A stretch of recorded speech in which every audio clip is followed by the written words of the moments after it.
হুড়মুড়িয়ে বাড়ছে বিদ্যুতের বিল, এইভাবে এসি বন্ধ করছো না তো?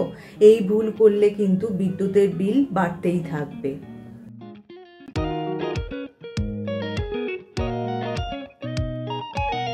Hello friends, welcome back to my channel. আমার সব বন্ধুরা কেমন আছো?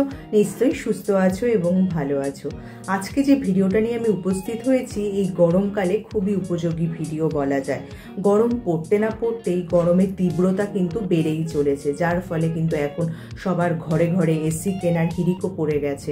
অনেকেই শরীরের তাপমাত্রা কমানোর জন্য ঠান্ডা পানীয় খাচ্ছেন, ফলমূল খাচ্ছেন, তার পাশাপাশি বাড়িতে থাকলে এসি চালিয়ে রাখছেন। কিন্তু এই এসি চালানোর ফলে বিদ্যুতের বিলও কিন্তু একটা মধ্যবিত্ত পরিবারের পক্ষে চ্যালেঞ্জ হয়ে উঠেছে। কারণ এসি চালালে বিদ্যুতের বিল তো আসবে, কিন্তু কিছু নিয়ম যদি মেনে চলে এসি চালানো যায়, তাহলে কিন্তু এই এসি চালানোর পরেও এই বিদ্যুতের বিলকে অনেকটাই কন্ট্রোল করা সম্ভব। হ্যাঁ, ঠিকই ধরেছো, আজকে এই বিষয়ে আমার ভিডিওটা। চলো তাহলে সেই নিয়মগুলো কি কি জেনে নেওয়া যাক। এই ক্ষেত্রে এসি ব্যবহারের ক্ষেত্রে কিছু গুরুত্বপূর্ণ বিষয়ের প্রতি যদি আমরা মনোযোগ দিই, তাহলে কিন্তু এসি ব্যবহারের পরেও বিদ্যুতের বিল অনেকটাই কমিয়ে ফেলা সম্ভব হবে। আমরা অনেকেই জানি না যে এসি রিমোট বন্ধ থাকলেও এর ব্যবহার থেকে যায়। অনেকেই তাদের এসি রিমোটে টাইমার সেট করে রাতে নিশ্চিন্তে ঘুমোতে যায়। নির্দিষ্ট সময়ের পরে রিমোটটি স্বয়ংক্রিয়ভাবে বন্ধ হয়ে যায়। এক্ষেত্রে সঠিক নিয়ম হলো, তোমাদের বিদ্যুতের বিল কমাতে চাইলে যখন তোমরা দূর থেকে এসি বন্ধ করবে, তখন স্টেবিলাইজার সুইচটি বন্ধ করতে ভুলবে না।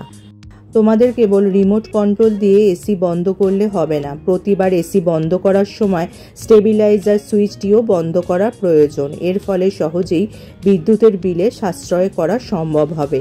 উচ্চ কারেন্ট বিল কমানোর একমাত্র উপায় হলো স্টেবিলাইজার সুইচটি বন্ধ করা, অন্যথায় কিন্তু তোমাদের বিলটি যে আকাশ ছোঁয়া হবে সেই বিষয়ে সন্দেহ নেই।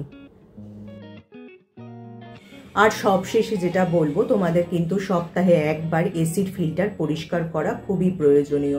এছাড়া 6 মাস অন্তর এসির সার্ভিসিং করতে পারলে এসির আয়ু কিন্তু অনেকটাই বাড়িয়ে ফেলা সম্ভব হবে। তার পাশাপাশি এসির বিলও থাকবে কন্ট্রোলে। তাহলে যদি আজকে আমার ভিডিওটা তোমাদের কাজে আসে বা উপকারে আসে এই গরমে, তাহলে কিন্তু লাইক আর শেয়ার করে দিতে ভুলো না।